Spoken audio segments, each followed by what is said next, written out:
Junior, a vos el aire acondicionado te está haciendo daño. ¿Vamos afuera? Vamos pues.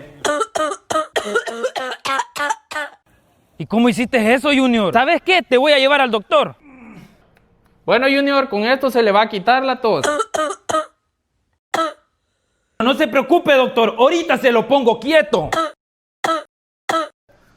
Mejor lo voy a agarrar.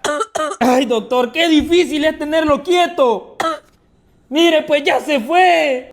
Ay, me siento mal, doctor.